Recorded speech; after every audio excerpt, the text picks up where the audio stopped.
jusqu'à 9h, Good Morning Business. Il est 7h22 et avec Jérémy Guez, professeur associé d'économie à HEC Paris, on va commenter cette étude BI Voice HEC. Bonjour Jérémy Guez. Bonjour. Étude qui nous donne du baume au cœur ce matin parce que les cadres, les dirigeants, mais aussi l'ensemble des Français redeviennent extrêmement optimistes. On retrouve quasiment les niveaux d'avant-crise sur leur pouvoir d'achat, sur l'emploi, sur les entreprises qui sortent renforcées de la crise dans l'image, dans l'esprit des Français. Oui, c'est une envie de printemps finalement. Ah, c'est ça.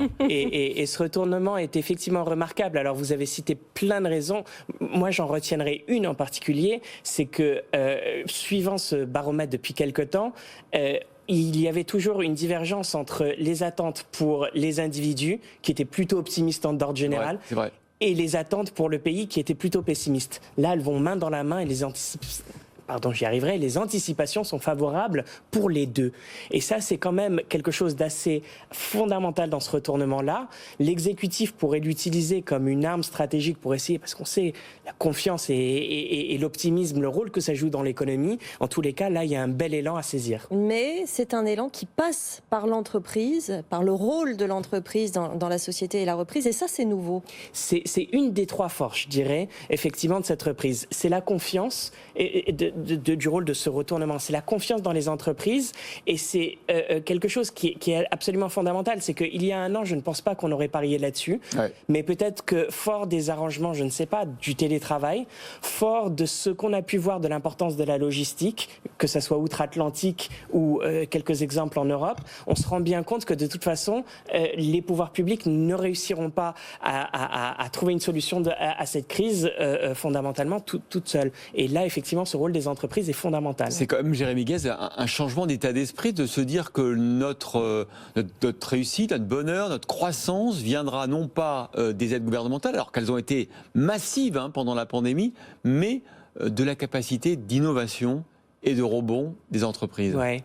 Et c'est une reconnaissance, je pense, de cette interdépendance des pouvoirs publics, de la société civile, mais aussi des entreprises. Et c'est aussi une reconnaissance, je pense, dans cette deuxième force qui est derrière ce retournement, de la science.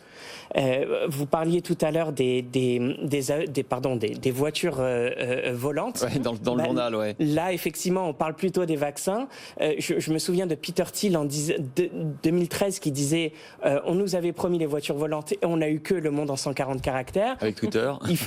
Avec Twitter, il fallait attendre quelques années. Là, on se rend bien compte de cette dimension très exponentielle de l'innovation. Ouais. Ça commence très, très, très lentement. Et là, on a eu un véritable boom en matière d'innovation avec ces vaccins. Et je pense que c'est quelque chose qu'on a tendance peut-être à sous-estimer en France. Alors, ce qui est intéressant, Jérémy, c'est que justement, les Français, les cadres, 80%, mais les Français aussi, 70%, sont prêts à se faire vacciner.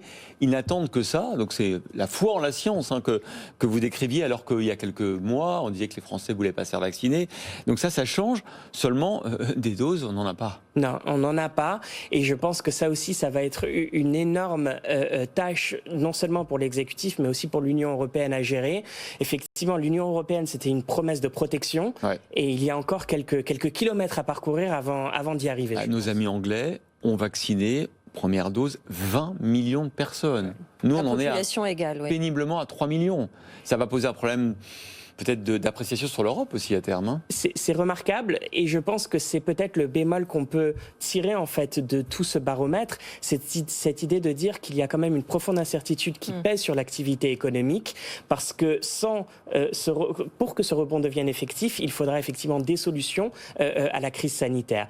Incertitude qui est d'autant plus intéressante que finalement les cadres, quand on leur pose la question, ils restent attachés à Emmanuel Macron et à Édouard Philippe, ce qui prouve bien que finalement l'électorat naturel de cette majorité est encore là.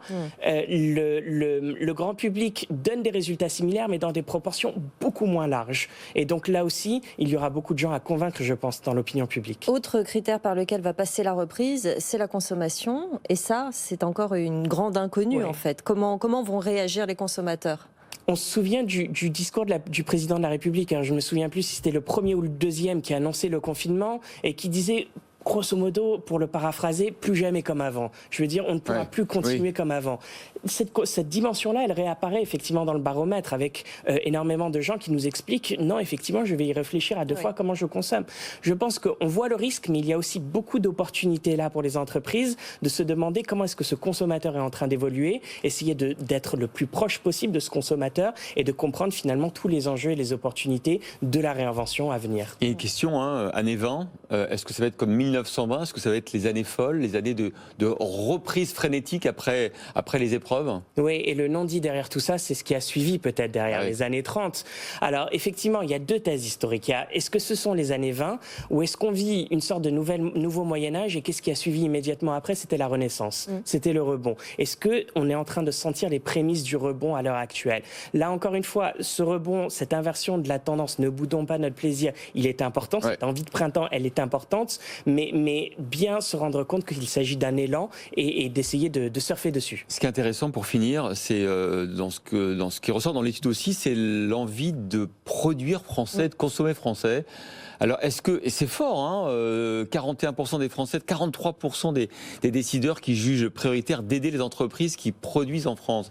C'est qu'on a beaucoup de doutes sur la relocalisation, etc. Et tout, mais c'est une aspiration forte. Et à laquelle il faudra écouter, à laquelle il faudra répondre. La relocalisation, elle peut vouloir dire deux choses. Elle peut vouloir dire retourner dans le monde d'hier ou elle peut vouloir dire repenser le monde de demain. Essayer de se dire qu'est-ce que nous sommes capables de faire, quels sont nos savoir-faire sur lesquels on peut surfer encore une fois. Et je pense que ça va être une énorme question à résoudre dans l'année à venir. Et il faut espérer effectivement que le monde de demain qu'on est en train de construire, voilà, on n'abandonne pas toutes nos bonnes résolutions et qu'on profite de cette crise pour refonder. Effectivement. Absolument. Merci beaucoup Jérémy Guez, professeur associé d'économie à HEC Paris, d'avoir commenté avec nous cette étude via Voice que vous réalisez avec eux comme d'habitude. Merci.